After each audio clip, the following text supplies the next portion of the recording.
तो हम ईश्वर से प्रार्थना करते हैं कि आप लोग अच्छी तरह से होंगे। अब मैं तो ये नहीं पूछ सकता हूँ कि आप कैसे हैं, लेकिन हमें अपने ईश्वर पर विश्वास है, आप जहाँ भी होंगे अच्छी तरह से होंगे। तो आइए हम लोग पिछले वीडियो में हम लोगों ने पढ़ा था कि मतलब जो इंट्रोडक्शन दिए थे हम लोग पार्ट 1 और पार्ट 2 में। तो अब पार्ट 3 में हम लोग क्या करेंगे कि हम नरेशन के बारे में कैसे चेंज किया था एक दूसरे के बारे में हम लोग देखते हैं। इसके पहले हम लोग थोड़ा देख लेते हैं। जैसे देखिए, आप पहली हेडिंग आपकी क्या है? पहली हेडिंग है आपका प्रोनाउन, प्रोनाउन में परिवर्तन करके, परिवर्तन करके। वैसे तो हम आपको बता दें कि अगर आप नरेशन पढ़ते हैं तो अगर पूर्ण रूप से अगर आपको समझना है तो कि आप पार्ट 7 इसी आपको कंप्लीट होना चाहिए, और हमें विश्वास है कि आप लोगों का पार्ट 7 इसी कंप्लीट भी होगा। तो देखते हैं। तो हम लोग देखिए, हम मानते हैं कि आप लोगों ने आप लोगों का पार्ट 7 नहीं तैयार है, तो थोड़ा हम लोग देखिए चलते हैं हम लोग। देखिए प्रोनाउन शब्द आपका देख लीजिए आप। प्रोनाउन शब्द आपका दो शब्दों से मिलकर के बना है, प्रोधन नाउन, प्रोधन नाउन। तो आपका क्या उपसर्ग है? क्या है आपका? उपसर्ग है। हाँ, अब इसी को, इसका अर्थ क्या होता है? इसका मतलब होता है, अंग्रेजी में हम लोग पढ़ते हैं, इसका अर्थ होता है आल। क्या होता है? आल। और ये आपका नाम है, नाम में साथ जानते हैं क्या होता है आपका? Naming word, naming word. अब इसको हिंदी में क्या बोलते हैं? हम संज्ञा बोलते हैं। क्या बोलते हैं? संज्ञा। अब देखिए, आप आवाज समझ गए होंगे आपका। पहले के कहने का मतलब, संज्ञा के स्थान पर जो जितने भी शब्द होते हैं, हाँ, संज्ञा के स्थान पर जो शब्द यूज किए जाते हैं, प्रयोग किए जाते हैं, उसे हम क्या बोलते हैं? प्रोनाउन बोलते हैं। इसकी डिटेल जानकारी आप हमारे पार्ट ऑफ स्पीच चैप्टर में अगर आप लोग पढ़ेंगे तो आप लोग को मिलता रहेगा। देखिए आप, तो अब देखिए, प्रोनाउन जब हम लोग पढ़ते हैं तो प्रोनाउन आपको किसी किसी बुक में, हर बुक का अलग अलग है। तो आप मतलब जो हम आप हमारे वीडियो में देखेंगे, आप पढ़ेंगे तो आपको लगभग प्रोनाउन के बारे में 12 प्रोनाउन बताए गए हैं। उन 12 प्रोनाउन में आपका एक प्रोनाउन आता है आपका पर्सनल प्रोनाउन। क्या आपका? Personal pronoun, personal pronoun. अब ये पर्सनल प्रोनाउन जो होता है, पर्सनल प्रोनाउन, ये पर्सनल प्रोनाउन जो होता है ये 3 प्रकार के होते हैं। एक आपका होता है फर्स्ट पर्सन। क्या होता है आपका? First person. और एक होता है आपका सेकंड पर्सन, सेकंड पर्सन। और तीसरा आपका क्या होता है? Third person. क्या होता है आपका? Third person, third person. देखिए, हम ज़्यादा आपको इसके बारे में हम लोग डिस्कस नहीं करेंगे, लेकिन इतने जानेंगे फर्स्ट पर्सन क्या होता है। फर्स्ट पर्सन के अंतर्गत केवल अगर आपके सब्जेक्ट के रूप में देखा जाए तो आपका आई आता है और बी आता है। जो सब्जेक्ट का काम करता है तो केवल ये दो आते हैं। सेकंड पर्सन के अंतर्गत क्या आता है आपका? ओनली यू आता है। और थर्ड पर्सन के अंतर्गत आपका आता है ही आता है, फिर उसके बाद सी आता है, फिर उसके बाद इट आता है, फिर उसके बाद दे आता है। ये आपके मतलब इतने शब्द आपके क्या आते हैं? फर्स्ट पर्सन के अंतर्गत, सेकंड पर्सन के और थर्ड पर्सन के अंतर्गत आते हैं। तो इसी के बारे में आपको यहाँ पर आपको पढ़ना है कि फर्स्ट पर्सन आप मतलब प्रोनाउन में परिवर्तन करके किस प्रकार क्या बदलेंगे, क्या नहीं बदलेंगे। इसके बाद हम लोग आगे देखते हैं कि कौन सा प्रोनाउन किस प्रोनाउन में चेंज किया जाता है, कैसे लिखा जाता है। तो हमें उम्मीद है ये चीजें आपको मतलब पढ़े होंगे, जाने होंगे। आइए देखिए, फर्स्ट नियम पर हम लोग चर्चा करते हैं। देखिए, इसी नियम को, इसी नियम को मतलब रखते हुए एक सूत्र बनाया गया। देखिए, प्रोनाउन के ऊपर देखिए, इसको बोला जाता है सन। सन 1 2 3। अब देखिए रहेगा, इस शब्द को आप ध्यान देंगे तो प्रोनाउन के परिवर्तन में आपको बहुत जल्दी से जल्दी चीज समझ आ जाएगी। देखिए, यस का मतलब क्या होता है? पहला जान लीजिए, यस का मतलब होता है सब्जेक्ट। क्या होता है? सब्जेक्ट। सब्जेक्ट को हिंदी में क्या बोलते हैं? कर्ता, कर्ता बोलते हैं। यह आपका लिखा ओ, ओ का मतलब क्या होता है? Object, object, object. ऑब्जेक्ट का मतलब क्या होता है? कर्म। और इन का मतलब क्या होता है? No change, no change. कहने का मतलब इसमें कोई परिवर्तन नहीं, अपरिवर्तनशील, अपरिवर्तनशील। ये रहा आपका। अब एक चीज देख रहिएगा, ये जो ऊपर लिखा है और इसमें देखिए एक आपका क्या, ये देखिए आप, ये फर्स्ट पर्सन में है। अभी देखिए, ये आपका डिवाइड रेखा है। इस डिवाइड रेखा के ऊपर जो लिखा है वो आपका किसका भाग, किसका पार्ट है आपका? ये रिपोर्टिंग वर्ब का भाग है। ध्यान दीजिएगा आप, किसका भाग है आपका? रिपोर्टिंग वर्ब का भाग है। और ये नीचे वाला जो आपका किसका? रिपोर्टिंग स्पीच का भाग है। अगर ध्यान दीजिएगा, अगर न समझ में आए यहाँ से लेकर के यहाँ तक आप समझ लीजिए आप क्या आपका रिपोर्टिंग वर्ब, क्या आपका रिपोर्टिंग वर्ब। और उसके बाद जो कामा का हम लोग कामा का मतलब यूज करते हैं, वही कामा का क्या डिवाइड रेखा के रूप में आ गया है। देखिए उसके बाद क्या आपका ये आपके उसके नीचे गिन यानी कि कुछ आप नंबर दिए गए हैं 1 2 3 करके दिए गए ना, तो 1 2 3 का मतलब क्या होता है।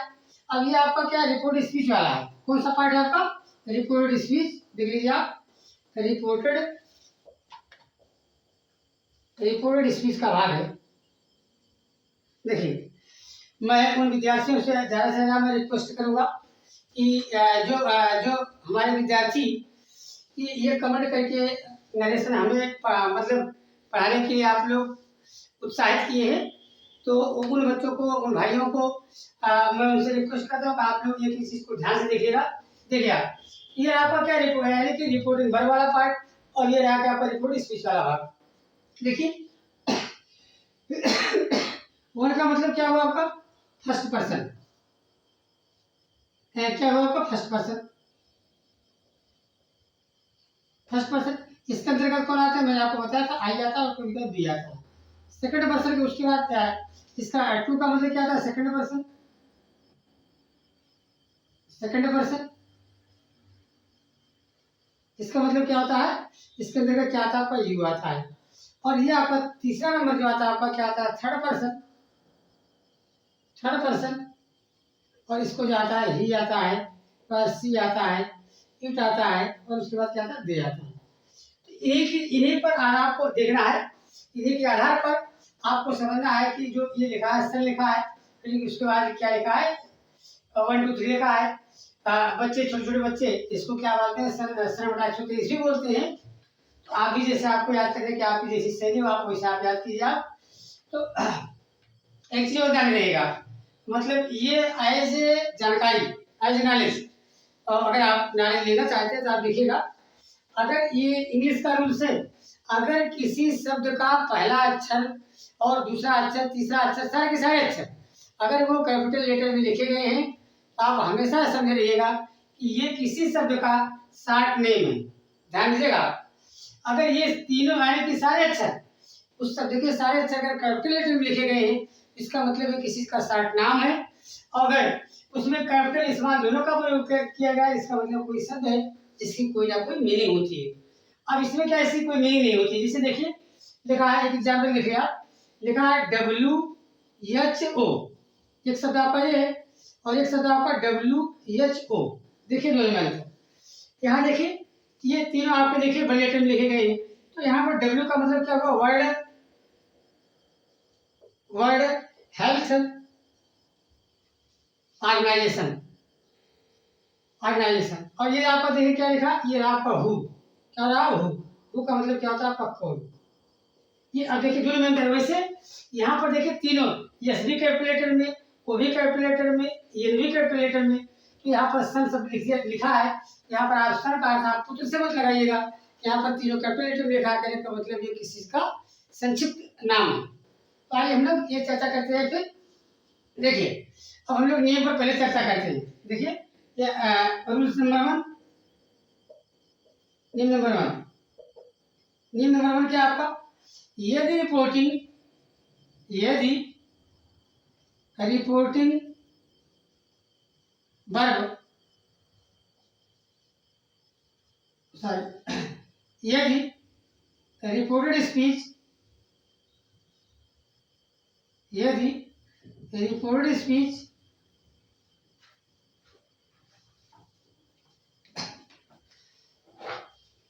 यदि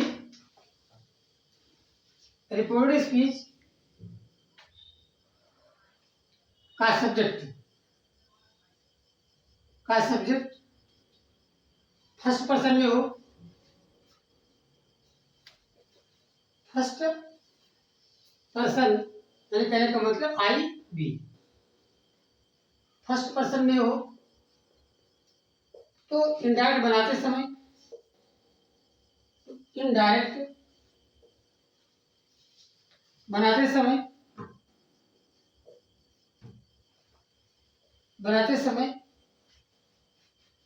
रिपोर्टिंग वर्ब के रिपोर्टिंग वर्ब के रिपोर्टिंग वर्ब के सब्जेक्ट के अनुसार बदल दिया जाता है, अब ध्यान दीजिएगा। अब एक एक नियम पढ़िएगा तो ध्यान से पढ़िएगा। देखिए क्या लिखा है, ये रिपोर्ट स्पीच। कहने का मतलब रिपोर्ट स्पीच की जब भी बात की जाए, जिसका मतलब जो शब्दों का समूह या उपवाक्य जो इन्वर्टेड कामा के अंदर में लिखा गया है, उसी की चर्चा यहाँ पर हो रही है। जैसे लिखा, देखिए रामसेड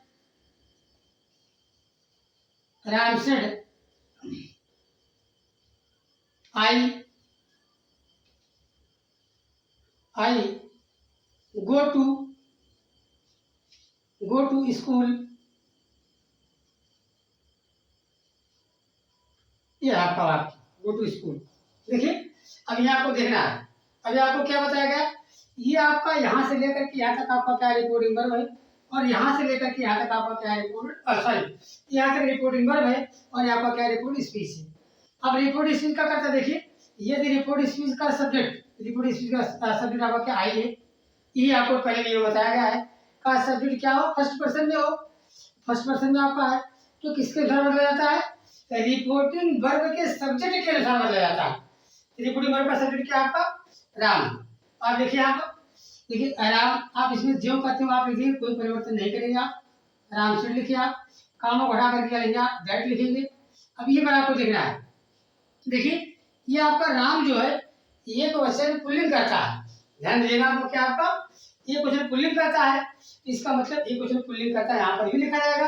अब यहाँ पर अंतर ये है, यहाँ पर प्रोनाउन लिखा है, हम भी प्रोनाउन लिख देंगे। हाँ ये है, अगर आपकी इच्छा है तो ज्यों करते हो अगर आप लिख देंगे तभी कोई आपको गलत नहीं माना जाएगा।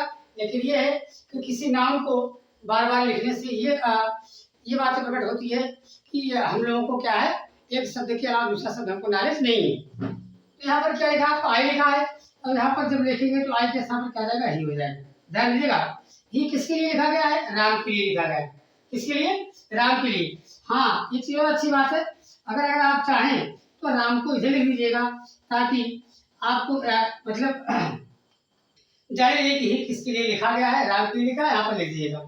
अब इसके बाद देखिए वर्ब के परिवर्तन हम लोग थोड़ा चलते हैं। वर्ब के परिवर्तन क्या है, यदि रिपोर्टिंग वर्ब आपकी भूतकाल में होती है, भूतकाल में होती है तो रिपोर्ट स्पीच की क्रिया को भी भूतकाल में लिखा जाता है।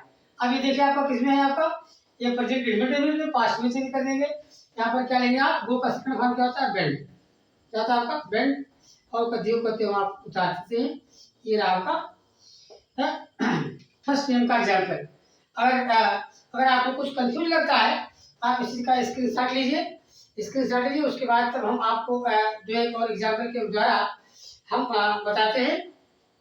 तो लीजिए आप,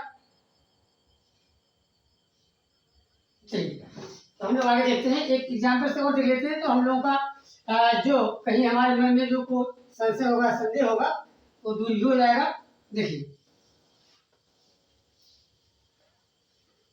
चलिए दूसरा एग्जाम्पल हम लोग लेते हैं। देखिए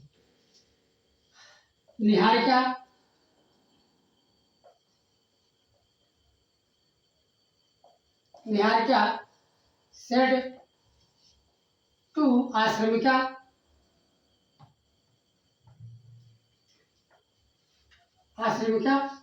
लड़का शुरू करते हैं।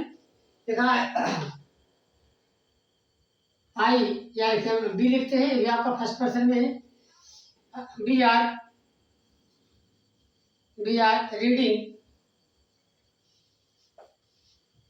रीडिंग द न्यूज़पेपर, ध्यान दीजिएगा। ये आपका डायरेक्ट वाला वाक्य। अब इसी को हमको क्या करना है, चेंज करना है।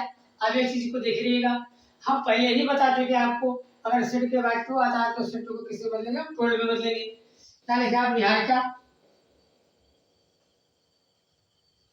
निहारिका। अब सेट टू के ऊपर क्या लिखेंगे आप, टोल लिखेंगे आप। फिर उसके बाद क्या लिखेंगे आप, आश्रम क्या लिखेंगे आप, ये देखिए निहारिका सेट टू आश्रमिका। अब इसी के बाद देखिए आप कामा को हटाएंगे। हमने आपको बताया था पहला चेंजिंग आपका क्या हुआ, सेट के बाद सेट टू के स्थान पर टूट लगाया गया, पहला परिवर्तन। दूसरा परिवर्तन क्या आपका, कामा को हटा करके क्या लगाएंगे, दैट लगाएंगे, दैट लगाएंगे। और देखिए अब क्या करेंगे आप, यहाँ पर क्या लिखा बी लिखा है, फर्स्ट पर्सन में है, तो किसके साथ चेंज करेंगे आप, निहारिका के स्थान पर। अब यहाँ पर देख ध्यान दीजिएगा, यहाँ पर दोनों कर्ता आपके, एक आपका निहारिका और आश्रमिका दोनों फैमिली जेंडर में है। तो यहाँ पर हम लिखेंगे तो हम सी लिखेंगे, लेकिन ध्यान दीजिएगा सी लिखने के बाद यहाँ ब्रैकेट में लीजिए, किसके लिए लिखेंगे, निहारिका के लिए। यहाँ निहारिका लिख दीजिए आप, निहारिका, ये ज़्यादा बढ़िया होगा। अब इसके बाद क्या लिखेंगे आप, सी। अब यहाँ पर क्या लिखा है, आज लिखा है, यहाँ पर क्या लिखेंगे, वाज लिखेंगे। क्या लिखेंगे आप, she was reading the newspaper. ये रहा आपका, यानी कि सन बटे मतलब जो आपको बताया गया सन, और उसके बाद बताया गया कि 1 2 3 123 में बताया गया था, उसी के नियम से हम लोग इसको चेंज किया। तो हमें उम्मीद है कि ये फर्स्ट रूल, यानी कि नरेशन से चेंज करने के लिए फर्स्ट रूल जो है आपको समझ में आ गया हो। अगर नहीं कोई समझ आता है तो आप मतलब कमेंट करके आप मुझे जरूर बताइएगा, हम आपके कमेंट का जरूर इंतजार करेंगे, कि इससे हमारा भी प्रोत्साहन मिलता है कि हम जो आपको पढ़ा रहे हैं आपके लायक है कि नहीं लायक है। तो तब तक के लिए हम आपको जय हिंद जय भारत। फिर अगली वीडियो